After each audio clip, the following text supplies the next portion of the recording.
Hello दोस्तों, आप सभी लोगों का स्वागत है विजडम ऑफ स्टडी पर। हम कंटिन्यू कर रहे हैं हमारा जनरल साइंस के क्वेश्चन जो कि स्टैटिक पोर्शन है। ये है आप लोगों के सामने केमिस्ट्री का थर्ड पार्ट और कुल मिला के हमारे साइंस का सेवन्थ पार्ट। तो चलिए हम स्टार्ट करते हैं। अभी तक हमने 63 क्वेश्चन कवर कर लिया था, तो उसके आगे का ये क्वेश्चन है जिसमें से 64th का क्वेश्चन है ये। इसमें बोला जा रहा है कि किसके निष्कर्षण के लिए साइनाइड विधि प्रयुक्त की जाती है। तो चांदी के निष्कर्षण के लिए साइनाइड विधि का प्रयोग किया जाता है। कृत्रिम वर्षा कराने में किस रसायन गैस का उपयोग किया जाता है, रसायन का उपयोग किया जाता है। गैस नहीं, यहाँ पे रसायन होता है, केमिकल्स होते हैं। तो यहाँ पे सिल्वर आयोडाइड होता है, इसका उपयोग किया जाता है रसायन आर्टिफिशियल रेन कराने में।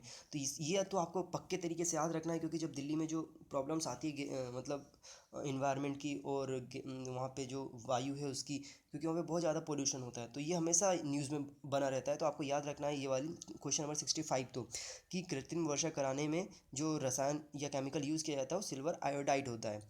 क्वेश्चन नंबर यहाँ पर 66 है कि 18 कैरेट के मिश्रित सोने में शुद्ध सोने का प्रतिशत कितना होता है। तो 18 कैरेट का जो हमारा गोल्ड होता है उसमें जो शुद्ध सोना होता है वो 75% होता है, और फिर 25% क्या होता है, तो 25 उसमें अलग अवयव होते हैं जिसको मिला करके उसको सॉलिड मतलब ठोस बनाया जाता है।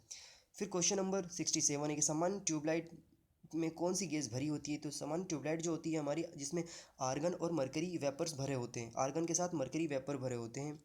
क्वेश्चन नंबर 68 है कि मरकरी को किस धातु से प्राप्त किया जाता है। तो मरकरी को लोहा से प्राप्त मतलब लोहा के पात्र में, ये पूछा जा रहा है कि मरकरी को किस धातु में रखा जाता है, धातु के पात्र में रखा जाता है। तो मरकरी को जो लोहा होता है उसमें रखा जाता है। सीसा का निष्कासन मुख्यतः किस अयस्क से किया जाता है। सीसा मतलब यहाँ पे लेड की बात की जा रही है। ओके, तो इसका निष्कासन हमेशा गैलेना से किया जाता है। क्वेश्चन नंबर 70 है यहाँ पर, संचायक बैटरियों में कौन सी धातु का प्रयोग किया जाता है। तो संचायक बैटरियों में हमेशा सीसा का प्रयोग किया जाता है। फिर क्वेश्चन नंबर यहाँ पे 70 है, 71 है कि कौन सी धातु इस्पात के बराबर मजबूत किंतु भार में उसकी आधी होती है। तो टाइटेनियम जो होता है मतलब अगर कोई आप धातु ले रहे हैं, तो अगर उसकी साइज बराबर है तो उसकी साइज़ तो बराबर रहेगी, लेकिन उसका जो भार रहेगा उससे आधा हो जाता है, मतलब उससे आधा हो जाता है। तो ये कौन सा धातु है, टाइटेनियम। सपोज दैट मैं आपको एग्जांपल दे रहा हूँ कि आपने अगर 1/1 सेंटीमीटर का आपने अगर लोहे का कोई मतलब बॉक्स लिया है, बनाया है, जिसके अंदर भी एकदम पूरा का पूरा भरा हुआ है, और वही 1/1 का आप टाइटेनियम का बनाइए। तो टाइटेनियम क्या होगा कि यहाँ पर जो धातु है उसका वो आधा हो जाएगा, मतलब जब आप वेट करेंगे तो, क्योंकि वो उसका जो कह सकते हैं मास है ना, एटॉमिक मास, वो कम होता है। क्वेश्चन नंबर 72 है कि कौन सी धातु रोशनी के बल्बों के फिलामेंट में प्रयुक्त की जाती है। तो टंगस्टन की जाती है, यूनिवर्सल क्वेश्चन है ये तो। फिर यहाँ पे क्वेश्चन नंबर 73 है कि राजस्थान स्थित डेगाना किसके उत्पादन के लिए प्रसिद्ध है। तो टंगस्टन के लिए प्रसिद्ध है। और एक और बताया था पहले मैंने आपको, राजस्ता के लिए कौन सा जगह प्रसिद्ध है, उसका नाम आप लोगों को कमेंट सेक्शन में बताना है। क्वेश्चन नंबर 74 की किस धातु का गलनांक इतना कम है कि वह हाथ में रखते ही पिघल जाता है। तो गैलियम एक ऐसा तत्व है जो कि आप जैसे ही हाथ में रखेंगे तो फट से पिघल जाता है वो। क्वेश्चन नंबर 75 है कि कौन सी धातु अर्धचालक की भांति ट्रांजिस्टर में प्रयुक्त की जाती है। तो जर्मेनियम है जो कि अर्धचालक के रूप में ट्रांजिस्टर में प्रयोग की जाती है। और एक और है सिलिकॉन, जिसका उपयोग किया जाता है सोलर प्लेट बनाने में।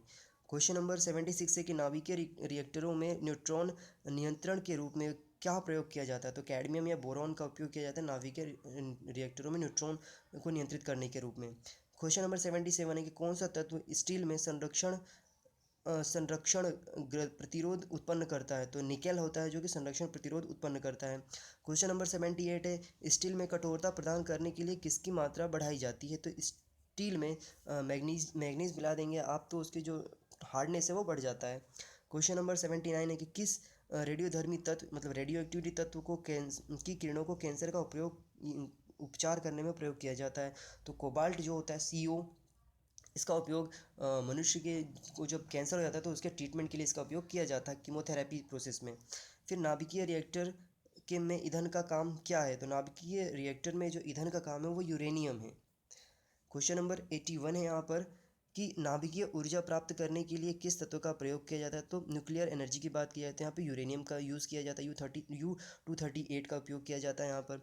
फिर क्वेश्चन है यहाँ पर 82 है कि नागासाकी पर संयुक्त राज्य अमेरिका द्वारा गिराए गए परमाणु बम में किसका प्रयोग किया गया था, तो इसमें प्लूटोनियम का प्रयोग किया गया था। और ये प्लूटोनियम जो है ये निकाला गया था कॉन्गो बेसिन से। कॉन्गो रिपब्लिक ऑफ कॉन्गो एक देश है अफ्रीका में, वहाँ से ये निकाला गया था जो प्लूटोनियम है। फिर क्वेश्चन नंबर 83 है कि आतिशबाजी में हरा रंग किसकी उपस्थिति के कारण होता है, तो बेरियम एक तत्व होता है जिसके मतलब जो मिला दिया जाता है आतिशबाजी के जो पटाखे होते हैं उसमें, तो उसकी वजह से इसका में रंग जो दिखाई देता है वो हरा रंग, वो बेरियम की उपस्थिति के कारण दिखाई देता है। क्वेश्चन नंबर 84 है यहाँ पर, उर्वरकों मतलब फर्टिलाइजर्स के निर्माण में कौन सा तत्व प्रयोग किया जाता है, तो पोटेशियम जो होता है यहाँ पर जो कह सकते हैं कि जो हमारा फर्टिलाइजर्स होते हैं इसके उपयोग में, इसको बनाने में इसका उपयोग किया जाता है पोटेशियम का। लहसुन प्याज में जो गंध होता है मतलब जो स्मेल आती है उसको काटने के बाद, वो किसकी उपस्थिति के कारण होती है, तो पोटेशियम के कारण होती है। और ये भी क्वेश्चन यूनिवर्सल है, कई बार एग्जाम में पूछा गया है। क्वेश्चन नंबर 86 है यहाँ पर कि एक रेडियोधर्मी तत्व जिसके भारतवर्ष में बड़े भंडार में रूप में पाए जाते हैं, थोरियम है जो कि भारत में बहुत ही ज़्यादा ही मात्रा में पाया जाता है। तो आप एक काम ये करिए कि आप पता करिए कि कौन कौन से राज्य में पाया जाता है थोरियम, और उन सारे राज्यों का नाम आप कमेंट सेक्शन में लिखिए। आंसर जरूर दीजिएगा, क्योंकि आप जब आंसर देंगे तो मुझे पता चलेगा कि आप कितने एक्टिव हैं या सुन रहे हैं या नहीं सुन रहे हैं। ओके। फिर क्वेश्चन नंबर 87 है कि किस धातु को प्राप्त करने हेतु बॉक्साइट अयस्क मतलब किस धातु को प्राप्त करने हेतु बॉक्साइट अयस्क है, तो एल्यूमिनियम। मतलब अगर आप एल्यूमिनियम प्राप्त करना चाहते हैं तो आपको बॉक्साइट से ही एल्यूमिनियम को निकाला जाएगा। क्वेश्चन नंबर 88 एक फिटकरी जिसे एलम बोला जाता है गंदे पानी की किस प्रक्रिया द्वारा स्वच्छ करती है, तो स्कंदन एक प्रोसेस होता है, आप मिला देंगे तो अगर पानी में फिटकरी डाल देते हैं तो स्कंदन प्रोसेस के माध्यम से जो उसकी गंदगी है वो एक तरफ हो जाएगी और पानी अलग हो जाएगा। क्वेश्चन नंबर 89 माणिक्य और नीलम रासायनिक रूप में कैसे जाने जाते हैं, तो एल्यूमिनियम ऑक्साइड होते हैं ये एक जेम्स होते हैं जो ये कह सकते हैं माणिक्य और नीलम है जो। क्वेश्चन नंबर 90 है यहाँ पर कि फोटोग्राफी में कौन सा रासायनिक यौगिक प्रयोग किया जाता है, ये भी क्वेश्चन यूनिवर्सल है, इसमें सिल्वर ब्रोमाइड का यूज़ किया जाता है। विद्युत तापमापी साधन के किस तापी घटक बनाने के लिए मिश्र धातु का प्रयोग किया जाता है, और वह तो इसमें नाइक्रोम का प्रयोग किया जाता है। क्वेश्चन नंबर 92 है कि स्टेनलेस स्टील में कौन से तत्व सम्मिलित किए जाते हैं, तो लोहा, क्रोमियम और कार्बन, ये तीनों बनाए जाते मिला मतलब तीनों तत्वों को मिलाकर ही यहाँ पे स्टेनलेस स्टील बनाया जाता है जो कि जंग रहित होता है। लगभग कह सकते हैं कि उसमें जंग बहुत मुश्किल से लगता है। क्वेश्चन नंबर 93 है कि ऑडियो और वीडियो टेप पर कौन सी रासायनिक पदार्थ का लेप लगाया जाता है, तो आयरन ऑक्साइड जो होता है वो ऑडियो और वीडियो टेप पे लगाया जाता है। क्वेश्चन नंबर 94 है किसी बिजली की इस्त्री को गर्म, इस्त्री मतलब आयरन की बात की जा रही है। ओके। 94 में किसी बिजली की इस्त्री को गर्म करने के लिए किस धातु का प्रयोग किया जाता है, तो नाइक्रोम का तार होता है जो कि इसको गर्म करने में प्रयोग किया जाता है, और उसके ऊपर अभ्रक लगाया होता है जो कि सबसे ज़्यादा कहाँ पाया जाता है, सबसे ज़्यादा वो झारखंड में से निकाला जाता है। क्वेश्चन नंबर 95 है कि किस धातु से बनाया गया मिश्र धातु हवाई जहाज़ तथा रेल के डब्बों में पुर्जों बनाने में प्रयोग किया जाता है, तो एल्यूमिनियम जो होता है इसको सबसे ज़्यादा मतलब हमारे जो एरोप्लेन्स होते हैं और जो ट्रेन्स होते हैं इसको बनाने में यूज़ किया जाता है, क्योंकि जो एल्यूमिनियम होता है उसका वेट कम होता है, लाइट वेट होता है वो, और टिकाऊ भी होता है, जंग भी नहीं लगता है उस पर। क्वेश्चन नंबर 96 है कि कौन सा तत्व सबसे पहले कृत्रिम रूप से उत्पादित किया गया था, तो प्लूटोनियम जो था आर्टिफिशियल रूप से निकाला गया था, उसको उत्पादित किया गया था, बनाया गया था।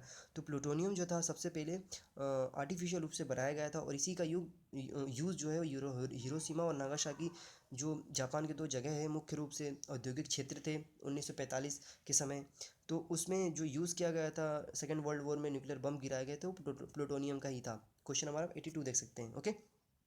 फिर यूरेनियम में रेडियो एक्टिव विद्युतन के फलस्वरूप अंततः क्या बनता है, मतलब रेडियो यूरेनियम के रेडियो एक्टिव के बाद जो प्रोसेस है इन सब प्रोसेस के बाद ऐसा कौन सा एलिमेंट से पदार्थ है जो बनता है, तो शीशा बनता है। ओके, तो ये सारे के सारे क्वेश्चंस थे जो आप लोगों को लिए बहुत ज़्यादा यूज़फुल होंगे, जो अपकमिंग एग्जामिनेशन से रेलवे के, एसएससी के, एनटीपीसी के, जिसमें से साइंस के अच्छे खासे क्वांटिटी में क्वेश्चन आने की संभावना है। तो मेरा उद्देश्य यही रहा कि आप लोगों को 500 क्वेश्चन करा दिया जाए, जिसके माध्यम से आपको स्टैटिक पोर्शन एक बार कंप्लीट हो जाए, और वो क्वेश्चन जो हमेशा एग्जाम में यूनिवर्सल है, हमेशा आते रहते हैं। Okay, so thank you so much for watching this video. जो मैसेज आप देख रहे हैं स्क्रीन पर, प्लीज़ प्लीज़ इसे फॉलो करिए। लोकतंत्र में वोटिंग होना बहुत ज़रूरी है, सो प्लीज़ वोट डालने जाइए। Vote for nation, vote for country, vote for development. Okay, अगर आपका नहीं भी देना चाहता, आप किसी राजनीतिक पार्टी को सपोर्ट भी नहीं करते हैं, तो प्लीज़ फिर भी जाइए, नोटा का ऑप्शन है, नोटा भी दीजिए। ओके, क्योंकि यह आपका अधिकार है।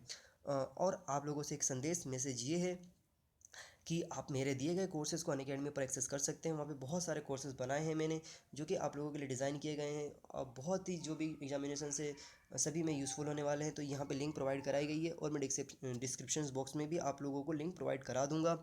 आप वहाँ से भी जाकर के एक्सेस कर सकते हैं, और फेसबुक पर भी जाके भी हमारे पेज को ज्वाइन कर सकते हैं, ग्रुप को ज्वाइन कर सकते हैं, जो कि नाम है विजडम हब स्टडी के नाम से। आप ग्रुप भी सर्च कर सकते हैं, और आप विजडम हब भी डालेंगे तो हमारा जो चैनल का लोगो है, आप जो देख रहे हैं यूट्यूब पर, वही हमारा सेम चैनल का लोगो है, तो आप उसे ज्वाइन कर सकते हैं। Okay, so thank you so much for watching this video. Have a good day. जय हिंद, जय भारत।